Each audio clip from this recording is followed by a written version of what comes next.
Greetings, loved ones, and welcome back to another episode of Kaiju Curry House. Today's episode is 133, and I am joined by my wonderful co-hosts. We have Paul Williams, and we have a new host joining us tonight, Sally Mitchell. Lovely to see you. Thank you very much, everyone. And for today, episode 133, we are going to be discussing the brand new, or relatively brand new as of last year, Monarch Legacy of Monsters. How's everyone doing tonight? Pretty good here. Yeah, very good. Very good. I finished Monarch today, so I'm all happy. Amazing. Well, thank you so much for joining us, Sally. It's an absolute pleasure to have another person throwing in the mix. So, you know what? Let's get you started off. Sally, what have Kaiju been up to? I've just been watching Monarch with Kaiju. And I have been reading, I was telling Paul about it yesterday, I've been reading another book called How to Date Your Dragon, which is the most kind of monstery thing I've been up to recently. What's that about? Well, it's a bit of like a romance novel, really. But the idea of it is an anthropologist who studies like mythological creatures goes to a small swamp town in Louisiana to help them blend with the humans. They're all shapeshifters and they all shift into different creatures. So this one's all about dragons and bears and unicorns and stuff. But it's basically overall a romance novel, but with monsters added in it. But I'm getting True Blood vibes.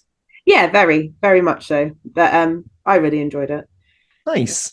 We started the second book, so that's more about shape-shifting into bears rather than dragons. Shape-shifting into bears sounds like the best possible thing to shape-shift into. So how many books are there in this series? 6. 6 books. And is each one a different shape-shifting creature? Yeah, a different creature and set in the same place, but different people each time. But I think it's each one's like a different romance as well. So it suits everyone. Oh, nice. Well, Sally, why don't you pass on the question to Paul? What is it? What in the Kaiju have you been up to? Nice. That was probably about as good as we normally get from any guest. Yeah, absolutely. I completely forgot to mention on the last episode that in the lead up to Christmas, I was going around Tesco's as I do, and I found a cuddly Godzilla who's pretty big. Like 40 centimeters and actually roars. Do you want to give us a roar now? Yeah. So yeah, very happy with that. Could you not hear the roar? I hear no roar. It's all lies. No? No. I wonder if like I bet the speakers. No, it's probably like noise cancelling.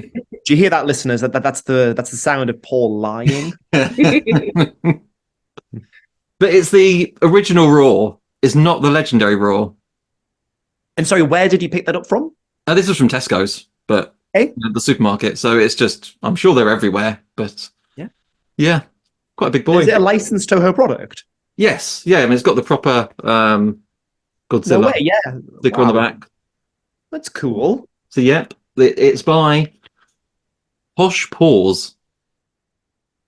Is the brand name? I can't say I've heard of that, but it's not also the type of thing that you'd expect to see in a Tesco shop. You expect it in I was very surprised to see something like that. And I was like, why not? I'll have that. So there's that. I also watched a film which I had no idea would be kaiju related, but I'll be honest, it's not really, but it is at the end. Shazam! Fury of the Gods. So the new Shazam film. It's fine. It's fine. It's a superhero film. It's fine. But at the end, there's and spoilers for anyone seen Shazam. There's a tree that's planted, and from this tree, mythological creatures come out of it. So they start to spawn. There's minotaurs, manticores, harpies, and the one thing that scares all of these creatures is the unicorn, the most fierce creature there is. And so our heroes use Skittles to befriend the unicorn and then ride them into battle. And the little girl, as she's riding the unicorn into the Minotaurs and others, shouts out, "Taste the rainbow, mother."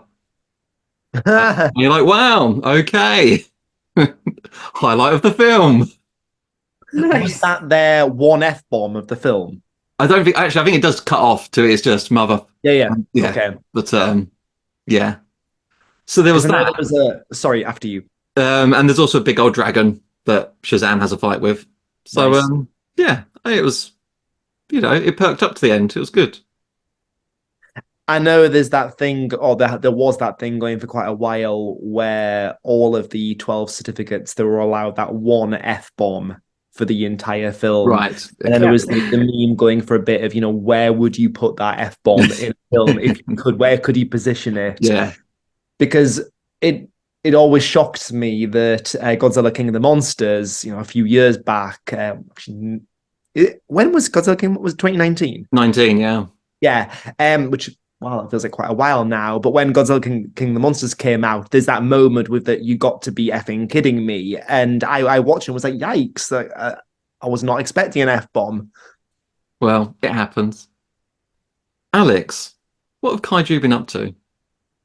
I have really been trying to do a bit more kaijuing, and I've been making a conscious effort. So I've got a couple of things for you. Okay. The first one was that I went back in time and I rewatched Cabin in the Woods. Nice. Which one of my favorite things about it, like many people's, is that one scene where you have all of the monsters come out all at once. The lift doors open and then everything descends. And I absolutely adore the film because I'm not a massive horror buff. I'm always on the peripheral of horror culture. And I know that Sally, you're on tonight as I understand it, a huge horror fan. But I'm always on the peripheral of it because probably through some kind of Facebook algorithm, I get loads of targeted ads and groups that are sharing stuff. So I usually know what's going on with horror films, but I don't always necessarily watch them because my taste is picky. But I really like Cabin in the Woods because it's the right kind of horror film for me. So I went back and rewatched that, and that was fantastic. But I would like to give a shout out of all people to my daughter Emmeline, because she said to me, I've got this film theory video I want to play on YouTube. And I was like, I don't want to watch film theory. Film theory is boring. But trying to be sweet, I was like, yeah, sure, I'll watch film theory. And I sit down. She's like, it's Godzilla film theory. I'm like, oh, I don't want to watch that. It'll be really, really lame. And then I sit down. And it was film theory talking about a YouTube account called Unknowingly. And I told you about it the other day, Paul. And I'll tell you a little bit about it without spoiling it now. So I sat down and I learned from film theory about this account called Unknowingly that has done a series of YouTube videos called Man in the Suit. And Man in the Suit is this creepypasta take on Godzilla, where the original suit actor for Godzilla, Nakajima, is basically trapped inside the actual suit and becomes one with the suit. And it's very, very silly, but it's got that classic creepypasta unnerving feel to it.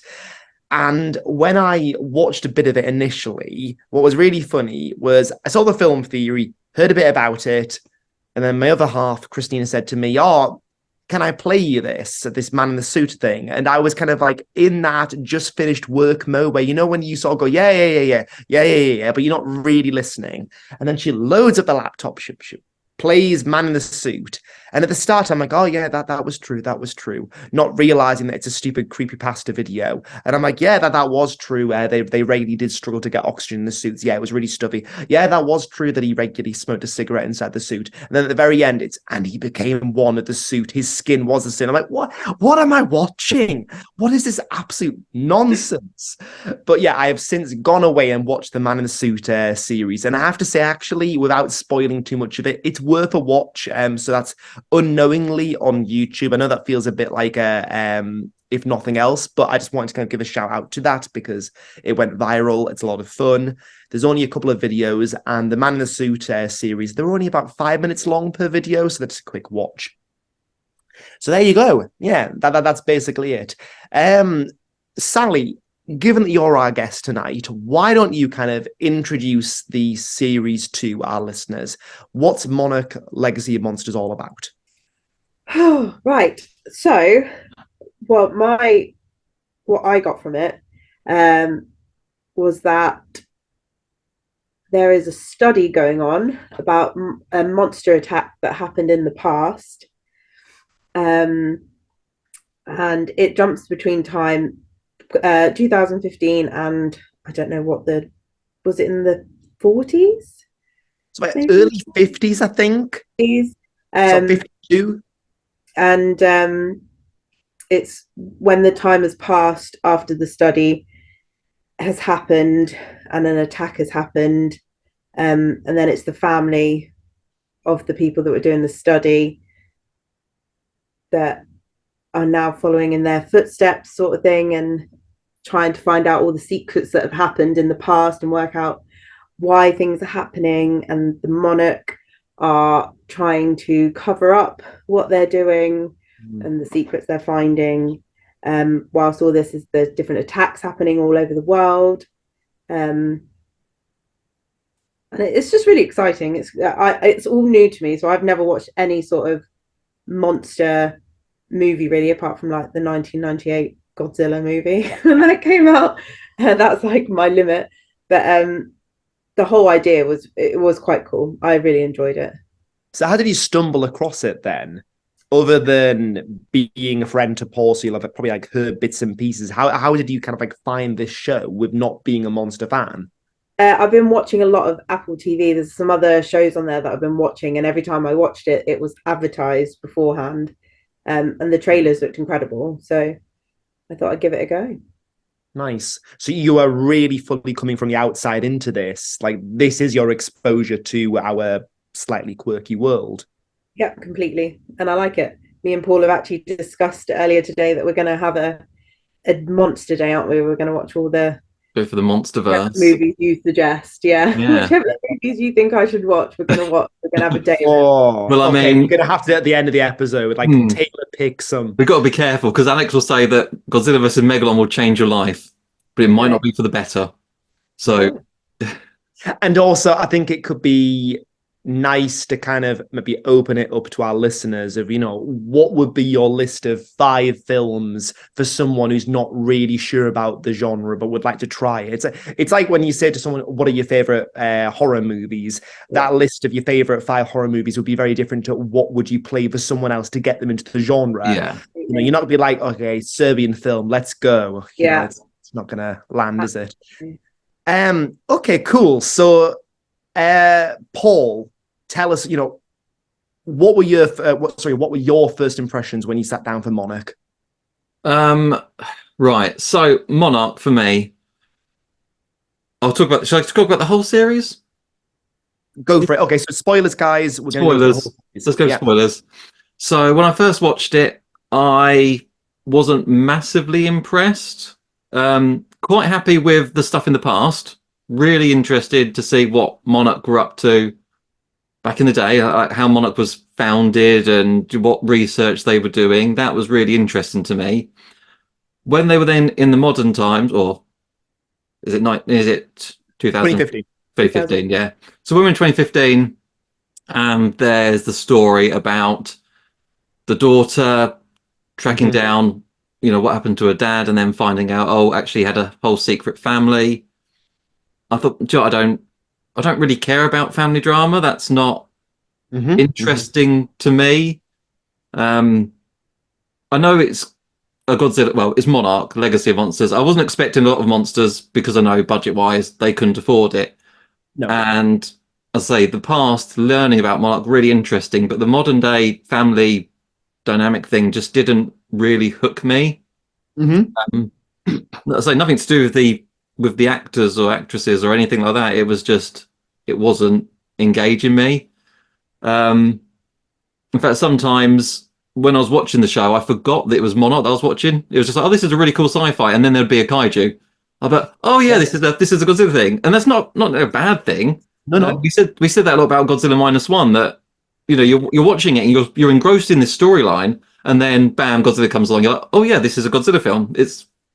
So I can't complain about Monarch at all. I really loved that.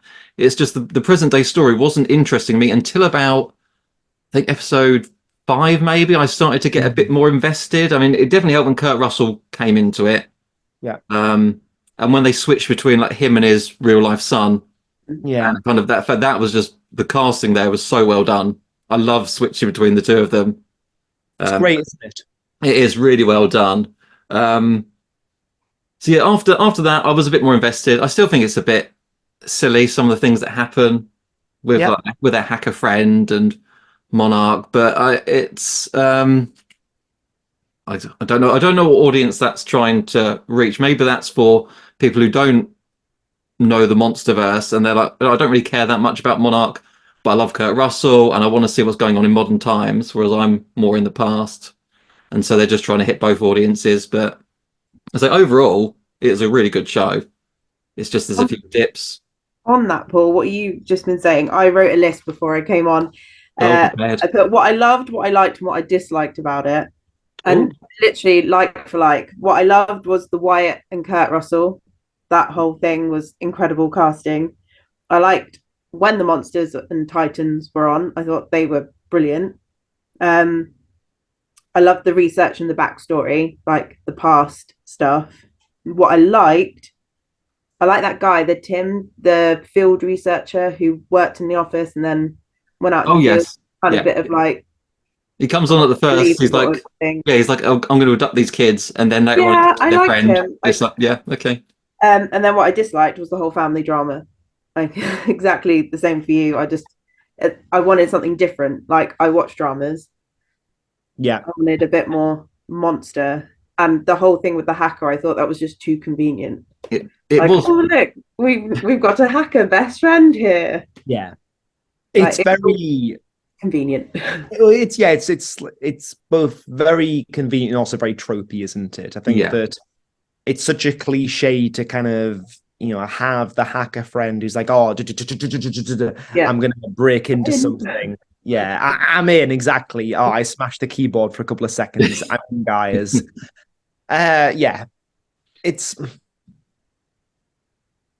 so if I may, I wrote down a couple of first impressions, and I stress that I went into this kind of rolling my eyes, being like, I don't really want to watch this. So it's funny because I'm almost the polar opposite of you right now, Sally, because I possibly have a little bit of MonsterVerse fatigue, because my kind of experience of the MonsterVerse is that I saw the 2014 Godzilla movie and I was like, yes, this is wonderful.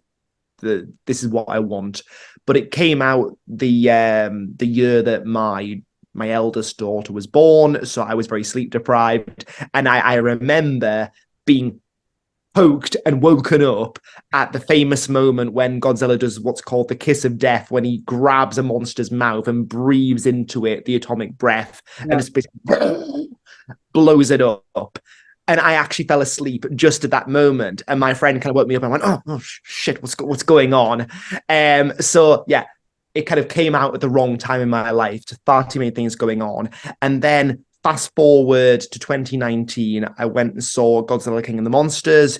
And, thinking back to, because by this point we're podcasting, aren't we, Paul, with Joe? Yeah. Podcasting in 2018, and which is terrifying to say. So saw Godzilla King of the Monsters and was like, I think my exact words were, this was a very silly spectacle. And it is that. It was like fantastic to watch, hugely entertaining, utter nonsense, but great fun. And then I rewound and watched Kong Skull Island, because everyone said, oh, watch Skull Island. And I thought, I'm not really a King Kong fan, because the thing is, our co-host Joe is a massive King Kong fan. Mm-hmm. A fair, Paul? Yeah, massive. Absolutely. So I kind of went and did a bit of research and watched Kong Skull Island and thought, actually, I prefer this to Godzilla King of the Monsters, which I did not expect. It was like, this is a really, really great film. Sort of like a Vietnam War movie, which I did not expect. And then I'm over at your house, Paul, and I watch Godzilla versus King Kong, but it coincided with me waiting for my other half to fly over from America, but her flight was delayed because of bad weather. So really, I'm watching it, but I'm only half watching it, and I'm checking my phone because her flight's delayed. So I just really wasn't quite in the mindset. So by the time, just a couple of weeks ago, we go and watch Godzilla Minus One. I promise I'm going somewhere with this. I do promise.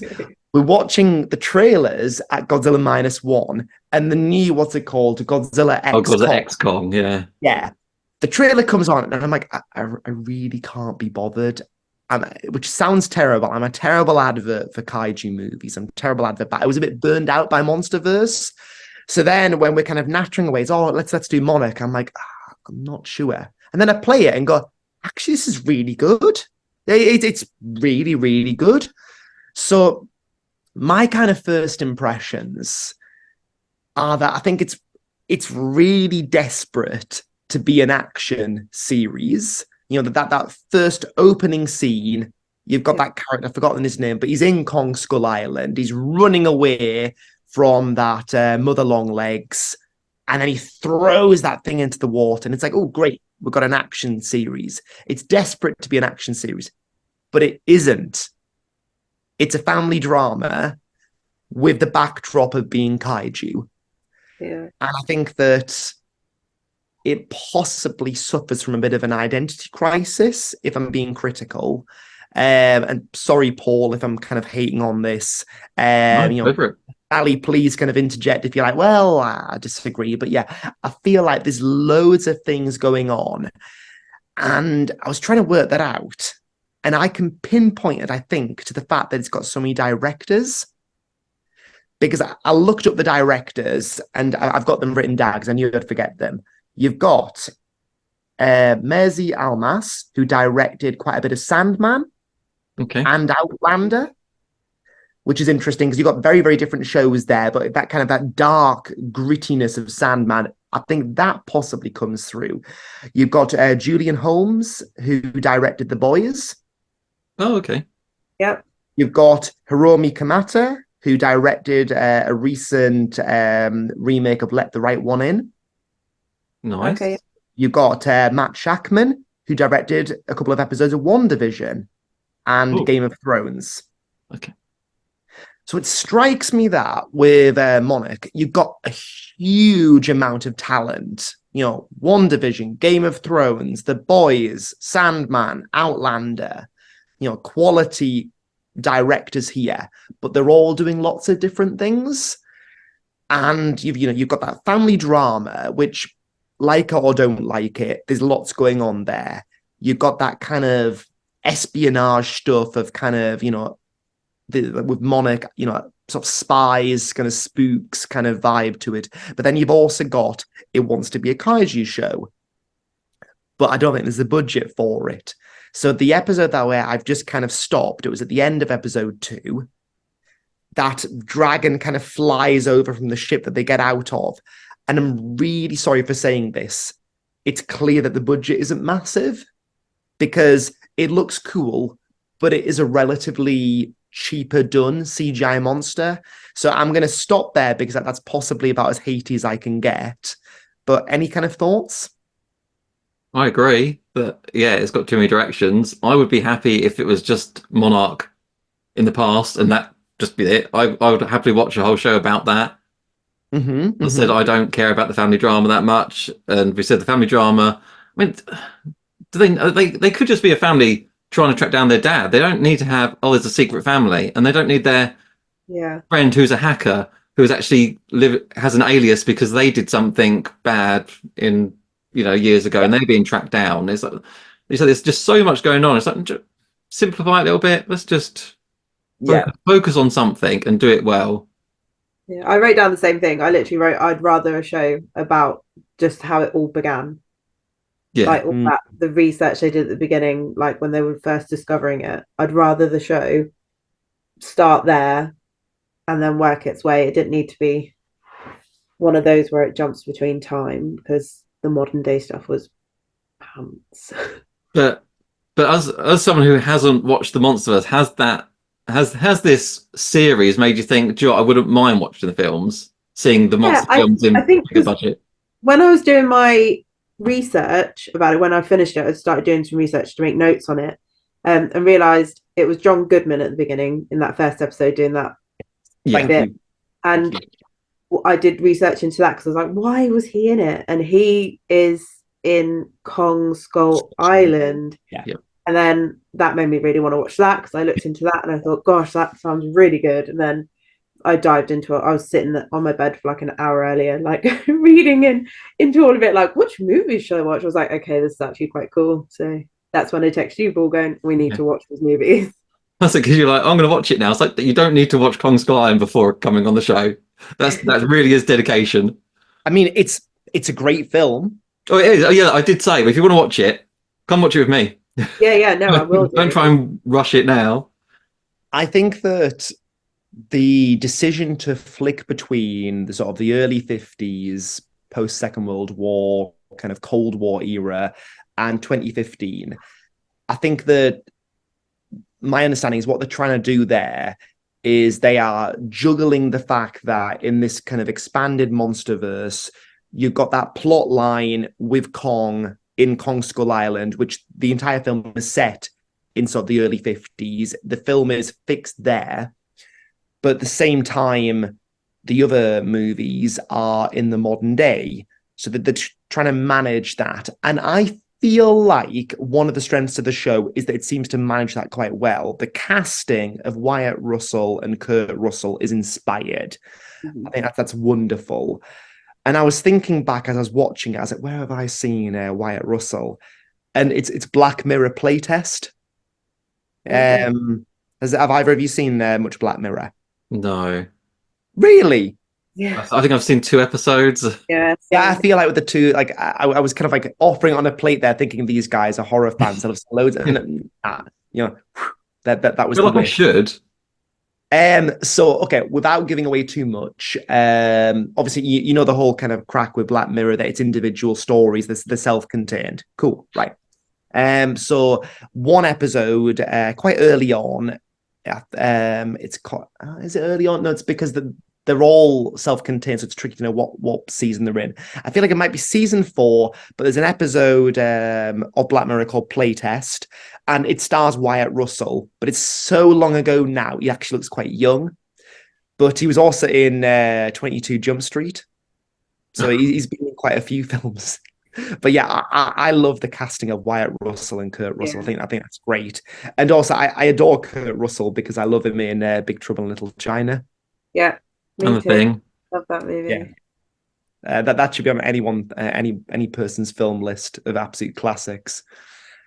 So I think that a strength of the show is that they flick between the 50s and the 2015 plotline very well. Okay, so you're a fan of that. Yeah, I like that. I understand what they're trying to do with the family drama, because I feel like that's kind of that's the vehicle for the plot, because they have to have a reason to kind of go looking into the family history to be clued in with Monarch. But there are moments where I find it a bit grating. Like I was watching this one episode just now, episode 3, where they're in the car and they're on a ferry on the way to North Korea. And I'm like, great, more Kurt Russell, please. And the daughter just decides basically she's going to get out because she's had enough. And then she sort of storms off. So I find elements of the family drama a bit kind of like, okay, I get it. These half siblings are annoyed that their respective mothers were the other mother or the other woman. I get that, but it's like, I don't need it. So I'm leaning towards what the two of you are saying there. But I don't know, like, how would you manage that plot line? How would you do it differently? Well, so and later on, by the way, spoilers, she kind of changes her tune and she now wants to track down her dad and the son doesn't. Oh, For the first half of the series, they're the polar opposites. That I thought was a bit strange. but yeah, as I said, I wouldn't have them finding out like this. I'd rather them just be brother and sister as normal. Their dad dies, goes missing, whatever, and I don't know, when they're doing funeral arrangements, they stumble across something on his desk and they're like, "Oh, what's this?" And then they go down the rabbit hole of Monarch. I don't need that extra drama of, oh, your mum was with my dad and vice versa. It's just like, no, don't care. Don't need that. What did you think, Sally, of the scripting? Yeah, it was all right. I mean, I'm a big TV kind of fan. I love TV series. Like, I will happily binge through them. This, for me, I think, again, I think the stuff in the past, I loved everything about that. But the scripting for the modern day stuff, like we were saying, like with the best friend and stuff, that was all it. Some of it was silly, like the things that were being said and how easy everything was. Yes. It was quite poor, I think. I think that's why it was quite hard to take sometimes. Like, I'd have to take a little bit of a gap. Like, sometimes I can watch episodes back to back, but with this I had to kind of take a breather in between because it was it wasn't great. But I'm usually one for, if I start something, I want to finish it, sort of thing. I need to know where the story goes. I think it could have been better with all that, especially like when you've got those kind of people on board that have directed like such incredible shows. I don't know. I would expect a bit more, but yeah, just thinking about those shows that they've kind of, the talent that they've drawn from. Did either of you see WandaVision? Yes, I saw WandaVision. I didn't watch that. What did you think? I nearly gave up because it's quite a short series, isn't it? Yeah. I think it's 6 episodes? 8 episodes, is it? Yeah, it's less than 10. It's not very long. It's just the whole first episode is just setting the tone. So it's setting the scene, isn't it? It's based in the black and white world, right. and you could just watch it, and it's like, oh, is this it? And I think it's at the end of episode 2, something happens. They're like, oh, okay, this isn't just the show. There is something going on. Right. Yeah. If that's out of 6 to 8 episodes, that's like a third or quarter of the show just spent on a setup. Yep. After that, I enjoyed it, but I felt they just spent a bit too much time on that. No, I'm just curious, just because the reason why I mentioned it without kind of like derailing too much was because WandaVision was quite a divisive show, because it was launched at a time when a lot of people kind of said, "Oh, I've got massive superhero movie fatigue." Yeah. And then they released this series when there weren't. I'm not a Marvel buff, but I don't recall there being other series at the time that were Marvel. I'm sure that someone could bark in and say you're totally wrong. There were so many, or there has been so many Marvel shows that I'm trying to think at what point that came out, because that was pre-Loki, wasn't it? And yes, yeah. Because there's Loki and Hawkeye, She-Hulk. What was the one where they've got like the group of them? Like is it not the Legacy? The Avengers. No, it's like the one where they had Jessica Jones and Daredevil and Iron Fist and like all the Netflix ones. Maybe. The Defenders, I think they were. Yes, it was the Defenders. Yeah. I am sorry, I'm totally derailing us. I'm conscious of that. but it was just to say that like WandaVision was quite divisive, but actually I really loved WandaVision. I thought it was an amazing show. And that's as someone who's not in any way, shape, or form a Marvel fan, but I just thought it was so unusual and so different.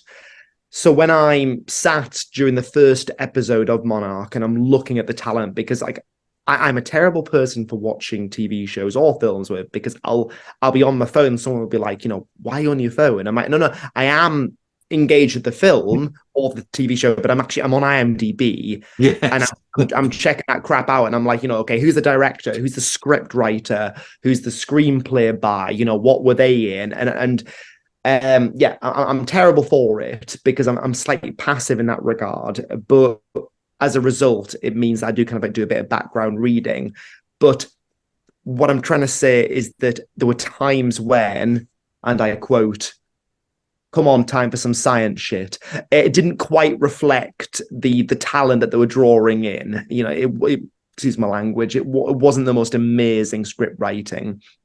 But of the two timelines, I vastly prefer, from what I've seen, which is quite limited, I vastly prefer the 1950s plot line to the 2015 one. Yeah. And I mean, for that reason, that's possibly why I really enjoyed Kong Skull Island, because it was just a little bit different. What was the kaiju count like? Are there many monsters in it? And there's a handful of monsters. You've seen the dragon Yeah. thingy, and one in the frozen tundra. yeah, there's the one that like feeds on heat, and they're two unique ones that aren't in the films. Okay, so I was going to say, so it's new stuff. Yeah, and then Godzilla, and some Godzilla in it. Godzilla does make an appearance. Yep, and there's also some bugs that later get quite big. Yeah, big bugs. Lots of big bugs. You got that that crab, the mantle claw, that has a little scrap at the very, very, very. Oh very yeah. That's the only time you'll see that. Oh, great. Okay. Yeah. There's probably about 5 minutes of kaiju across all like 10 episodes. Wow, okay. It is very, very limited. Funny, because when I loaded it up on Apple TV, and I said to Paul, Sally, I said, you know, oh, what's the show like? What's your impression? And you went, great show, very little kaiju. And as you texted that, there's this massive sort of like brawl between the mantle and the long legs. I'm like, is he being sarcastic? I think he's being sarcastic. I bet there's loads of kaiju in it. And then I carry on watching. I'm like, actually, he wasn't. That was the monster, guys. Did you enjoy those 30 seconds? Done. It's over. But yeah, I've just seen the dragon, so that's been cool. But I mean, Godzilla's behind you there, Paul. Is Godzilla actually in it? So yeah, Godzilla, as you can see there, he pops out the ground. Yeah, probably episode 4 or 5. There's quite a big scene with him in it, isn't there? Okay. There is the flashback scene of what happens. Yes. Yes, that's cool. San Francisco. That I would have liked to see more of that. Like, I would have actually liked to see the whole sort of event take place. Yes, from her perspective.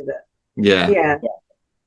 But oh, right. Okay. Do you know, it's dawning on me. I'm being so slow, right? Because the modern plot line, it's set in 2015, which is a year after. Yeah. Godzilla 2014. San Francisco, attack San Francisco. Yeah. Okay. So it's for G-Day. Yeah. Okay. Right. I'm starting to get the grasp of it. Yeah. Yeah. So in the Godzilla 2014 film, you see a scene inside the school bus.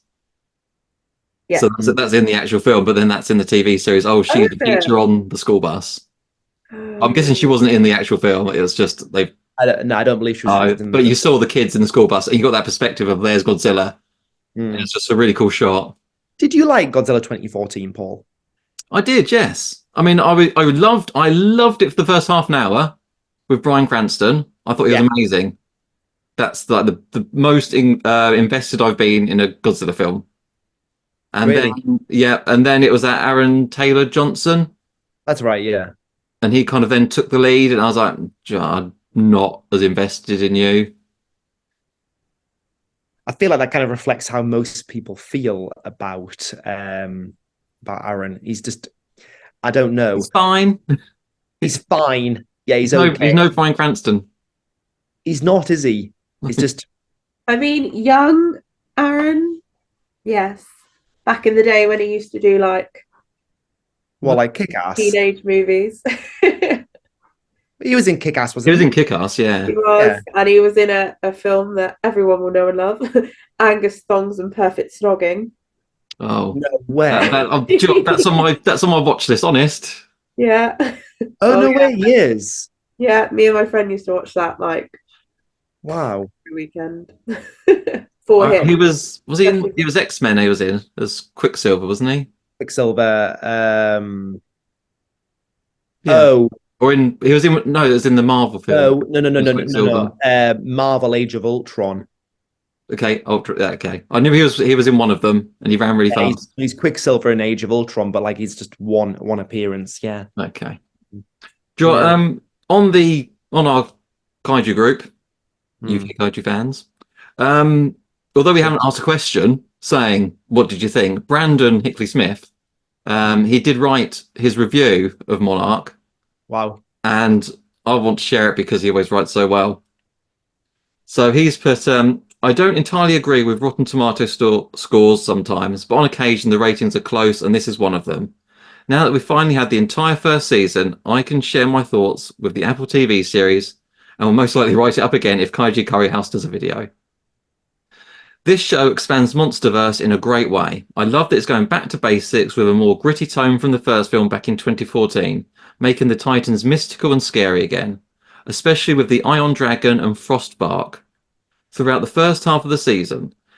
Also, I like how both Kurt and his son Wyatt play the same character. Lee Shaw from Godzilla Awakening, so he's in the comic then. I haven't read that. Oh, okay. Yeah. Well, thank you for that. Yeah. Yeah. Honestly, I was expecting for the next episode.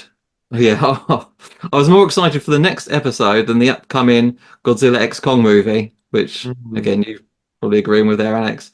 We've Yeah. only had the first season. Who knows what the other season will be like? So has it been greenlit for a second season? Sally? Sure. Anyone know? No. I'm sure Anyone? it sounds like it has. Mm. Um, With that ending, I think it it will. probably, yeah, It will. we'll Oh. see. He says, I really don't get some of the negativity with the series. The acting is quite good when compared with most of the movies, and the character development are probably the best I've seen in the Monsterverse overall. Mm. Yes, the mid-50s timeline is better and more interesting, but that's not to say that Kate and the others are terrible. In fact, I prefer this family and their story more than the Dole Brodies from the first film and the Hollywood Russells in the sequel. One of my favourite moments in the series was in the 6th episode where Big G emerges from the ground. The whole thing was pretty much a homage to Mothra versus Godzilla, and I loved every moment. In the Cool. end, what a finale it was. The emotional bond between Shaw and Kiko, the thrilling brawl between Godzilla and the Ion Dragon. Loved how Big G ripped off its wing like paper. And the big surprise of another main Titan at the very end. Hopefully, a second season will be developed sometime later this year. In my honest opinion, I thought season 1 was brilliant. Great world building, characters with backstories and motivations, intrigue and mystery. 4 out of 5, awesome. So, Why yeah, don't we he just really liked get it. why don't we just get Brandon on? We should do. Yeah, absolutely. Yeah, because it does tie up to Godzilla versus Kong, where we Mhm. find out a bit about Apex and like Mm. how they not necessarily how they built Mechagodzilla, but it kind of ties into that. Yeah. So Mm. that's pretty good. Yeah, I feel like I've possibly come in too negative. I think it's just that more broadly within the Monsterverse, I'm just a bit kind of, I don't know, just I don't feel super excited by it. But I know that a couple of other people share my opinion on that. And you know what? I always find that watching something with other people is far more rewarding. So it's interesting because I watched the first episode by myself, and my first impressions were just kind of like, yeah, it's fine, it's okay, it's pleasant enough. And then I tell my other half, oh, I'm recording tonight. And she's like, oh, well, let's cram in a couple of episodes. I'm like, you want to watch my stuff? She's like, yeah, well, let's watch them right now. I'm like, this is my stuff. Are you sure you want to watch my build? She's like, yeah, play it. And then we sat together and we're watching it. And actually, she's really enjoying it, and we're talking about it. And then my perspective of it changed. So, don't the two of you watch or go to see horror movies at the cinema together? Yes. Yes, Do I watch feel them over like the Yeah. phone together. Or yeah, or just over the phone. really. Yeah. Yeah. So like when COVID hit, we just phoned each other up and like press play at the same time and watch films. So we carried on doing our thing throughout Yeah, lockdown. last night, didn't we? Right, Yeah, and I I think did it last night. Yeah, so it's still going. what did you watch last night? The Town That Dreaded Sundown. How was it? It was different. Yeah. Some unique kills. Yeah, But I think it's definitely. fair to say that, like, the pair of you will have watched some absolute trite at Oh, some point absolutely. together. Yeah. But watching that trite together is very, very different from kind of just sitting and just being like, wow, this is boring by yourself. It's like, Paul, without kind of being rude to any of our former guests, we've watched some choice films. But it's very different when you kind of sat with a group of people and you can have a bit of a giggle about it. You can say, well, actually, you know what? This was all right. This was a cool little thing that they were doing. But when you're by yourself, it's a little bit lonely. Yeah. So I think what's interesting is that, after this evening, literally just before I came on with the two of you now, my other half has said to me, oh, so this weekend we're going to binge Monarch. I'm like, I did not expect you to say that. What is this alternate reality? We've gone to see Godzilla -1 for a date, and now you want to watch Monarch as a binge. But yeah, sure. Don't complain. No. It's great. It's good. Well, I am conscious of time. Do we have any other further thoughts to kind of contribute?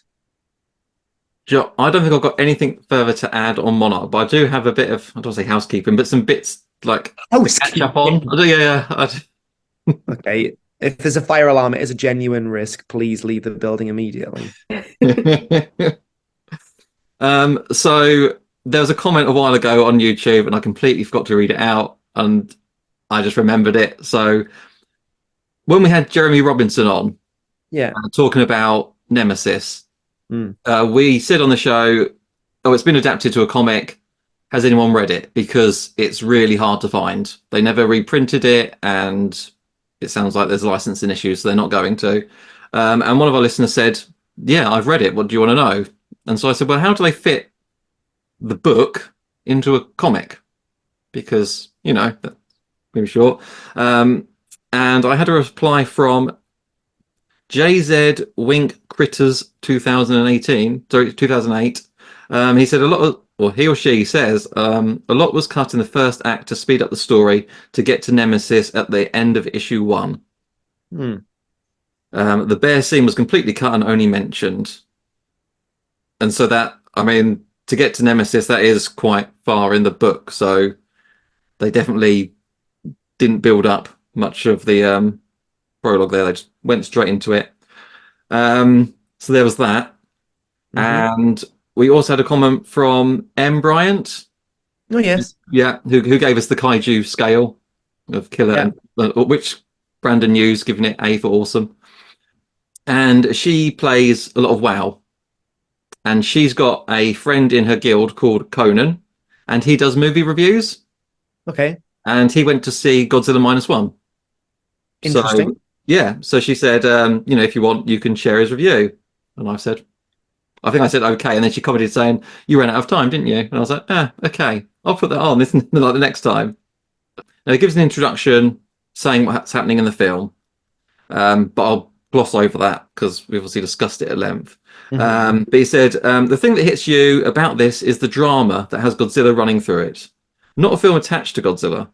We spent an efficient time building up characters, both major and minor, in order to make us care when the monster attacks. And when Godzilla shows up, like I said, wow, there's a size and weight to the monster. It just feels like a giant, terrifying beast is lumbering around. It's not an airy CGI puppet bouncing across the screen.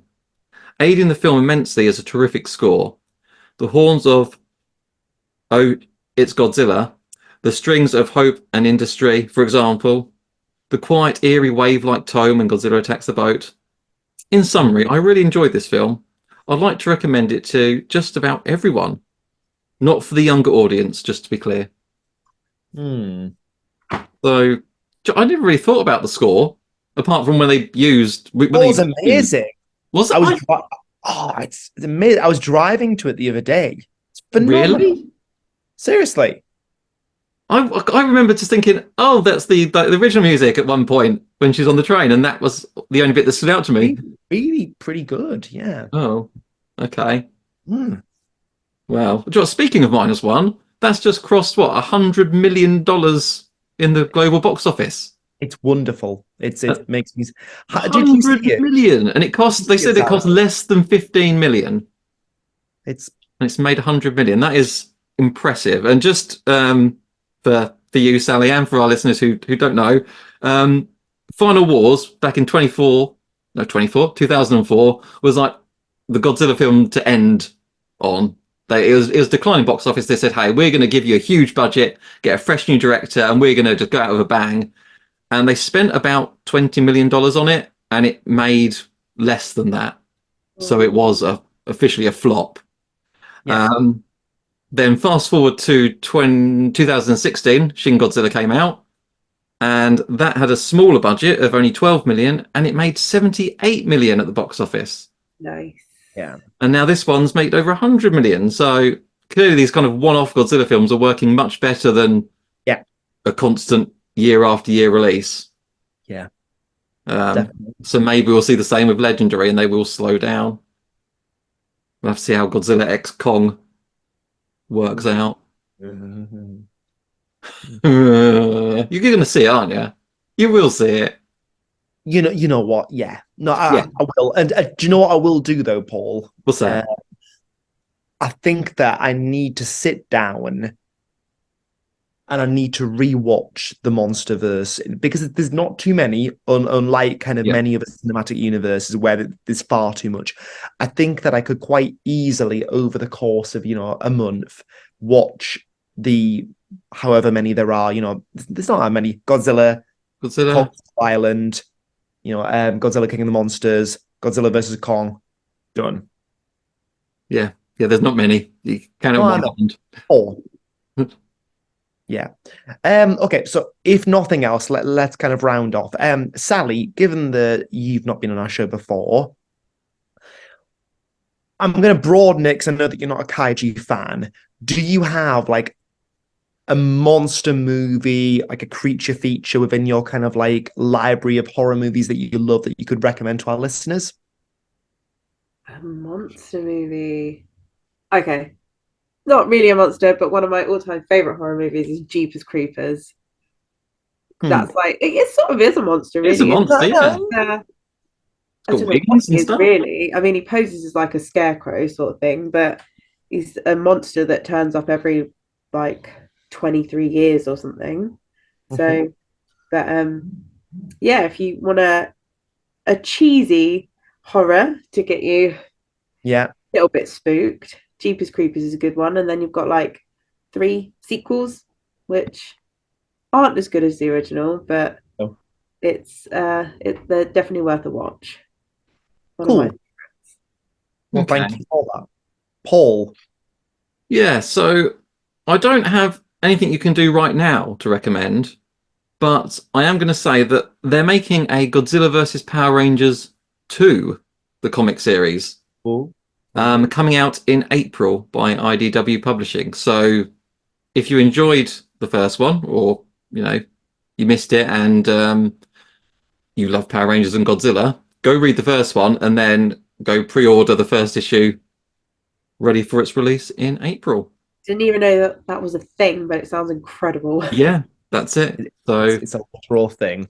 It is a real thing, and it's obviously done so well that it's getting a sequel. Sweet. Yeah. Alex, how about you? A couple of things. I'm going to say, given how many times I've mentioned it, I'd like you to check out Kong Skull Island. When did that come out? 2016? Yeah, was it 16 or 17? Yeah. Around the time of Shin Godzilla. Yeah, it was, wasn't it? I felt like when it came out, it kind of like snuck into the cinemas and there was not a massive thing about it. But yeah, check out Kong Skull Island, an amazing film. Check out, with Wyatt Russell, Black Mirror playtest. I am not going to spoil it for you guys. Sally, I think that you'll really like it. Black Mirror playtest is the name of the episode. It's very, very unnerving. But it's great fun. I'll definitely watch it. Definitely. And I'm gonna also say for you, given that kind of you're new to the monster kind of universe, Sally. Okay, have you seen The Void? No. Okay, that's got a lot of kind of monsters things in it. It's borderline kaiju. It's probably a straight up horror, but I'm trying to think of things that are kind of within your realm of taste. But it was a very low budget. It was crowdfunded. Have you seen The Void? I'm trying to think if I have or not. But one thing we watched not that long ago was Book of Monsters. Oh, yeah. Yeah, because we had the director and actress on, and that was really like, Sally loved that, That was and that had really good. monsters. Really fun. It was like Buffy, it was just good fun. Super fun. There's a sequel, isn't there? Yes, yeah, we're waiting for that to come out soon. It's doing the tour of different horror conventions at the moment, but I did back it, so I will be getting a Blu-ray whenever that's ready. But yeah, things from me. Check out The Void. It's a very gritty, gnarly, sort of Lovecraftian body horror. Quite cheap, quite low budget. But because the budget was so low, they went entirely entirely practical effects, and it's really good for it. Kids, stay away. It's a pretty horrible film, to be honest. It'll give you nightmares. It's a very violent horror film, but it's great fun. It's really scary. I would love it, Sally, if when it comes out, you check out Godzilla -1. Yeah. It's you know what, even if you don't like monster movies, even if you don't like horror films, even if you don't like even if you don't like kaiju movies, is what I'm trying to say, it's just a great foreign film. Is that fair to say, Paul? Yeah. It's just a solid foreign film. Troll Hunter. Have you seen Troll Hunter? I think I have. The Norwegian found footage. Yeah, I think that's a lot of fun. Did we? It came out quite a long time ago, didn't it? Yeah, quite a while ago. I'm About pretty 2010. sure. Yeah. Yeah. Troll Hunter. It's an acquired taste, but like I'm trying to think of contrasting things. And yeah, that's one of my favorites. Yeah. Should we end there, Paul? Yeah, that's good for me. Okay. Thank you very much, everyone. Until next time, keep it kaiju.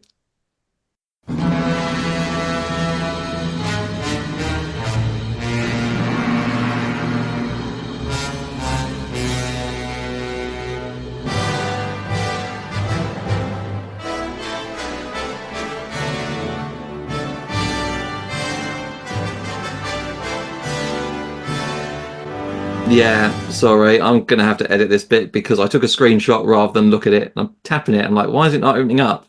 Because it's a screenshot, Paul. Where is the actual message? You let Bryant down. You let their friend down. I've let everyone down right now. Let Godzilla -1 down. You let Wyatt Russell down.